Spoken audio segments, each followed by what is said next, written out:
et bienvenue à notre segment Tendance. Je suis avec Christelle. Comment ça va? Ça va bien. Bonjour Vanessa. Oui. Alors, on a un sujet super intéressant aujourd'hui, mais un sujet un peu sérieux. Oui. Et on va se baser sur le verset d'Exode 20, le verset 3 qui nous dit « Tu n'auras pas d'autre Dieu que moi ». Alors, on parle d'idole. Et la Bible nous rappelle que c'est important de rejeter ces idoles. Et l'idolâtrie, c'est une tentation constante de notre foi à travers toutes les générations, toutes les communautés, toutes les années. Et ça divinise tout ce qui n'est pas Dieu. Oui. Donc, on transforme tout ce qui n'est pas de Dieu et on le prend comme un Dieu. Oui. Et en faisant partie de cette génération, puisque je suis jeune, oui, ben c'est ça, je dirais que notre idole en ce moment-ci, c'est les réseaux sociaux. C'est les réseaux sociaux, mais si on allait plus loin que les réseaux sociaux, ce serait l'accès à l'Internet. Parce que si tu coupes l'Internet, en tout cas à la maison, quand on coupe l'Internet, ce qui est très intéressant, c'est que tous les enfants sortent de leur chambre, le mari sort de sa chambre, et il y a une espèce de catastrophe. Qu'est-ce qui se passe? Il y a un problème technique. Donc, tu te dis, comment est-ce qu'on gère?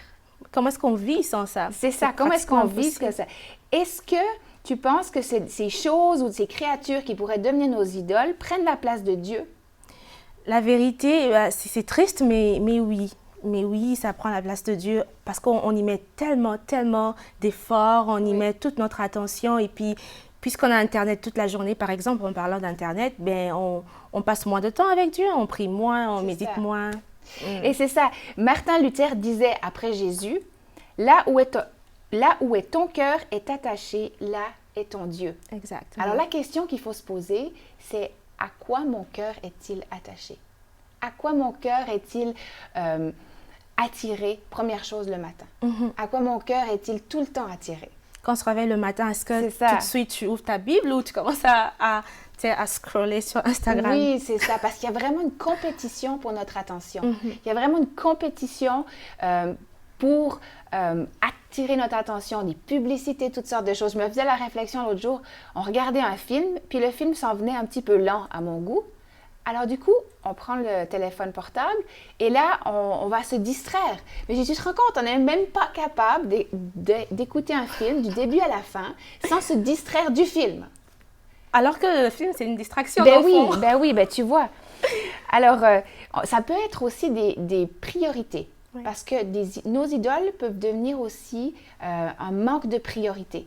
Alors, peut-être que réussir à tout prix, ça peut être aussi une idole. Ou même ton ministère aussi, à un moment, ça peut devenir une idole. Oui. Par exemple, pour nous les conducteurs et conductrices de louanges, les chanteurs, oui. c'est un appel. Okay? C'est un appel, Dieu veut qu'on puisse faire cela. Mais lorsqu'on devient tellement concentré sur ça, et qu'on oublie notre relation personnelle avec Dieu, mais ça devient aussi une distraction. Absolument. Donc, en fait, il faudrait pouvoir faire pour Dieu seulement ce que l'on fait par lui. Oui. Ce que je veux dire par là, c'est que la relation et le temps qu'on passe avec lui, c'est ça qui nous donne la force de faire le ministère auprès des autres. Et c'est vrai, comme tu dis, on peut même être engagé dans un ministère et que notre ministère, donc c'est le travail qu'on fait pour Dieu envers les gens, devienne une idole. Puis on pense à ça, on visionne que pour ça, on ne parle que de ça, mais on se dit, vu qu'on travaille pour Dieu, ben en fait, ma relation, elle est développée. Alors que c'est pas ça. On oublie d'aller puiser. Normalement, on devrait aller puiser.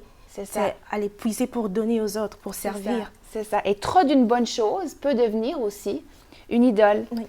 Et on a aussi l'exemple de Marthe et Marie, on avait Marie qui avait pris la bonne part, qui était assise aux pieds de Jésus, qui écoutait, qui était attentive et qui passait du temps.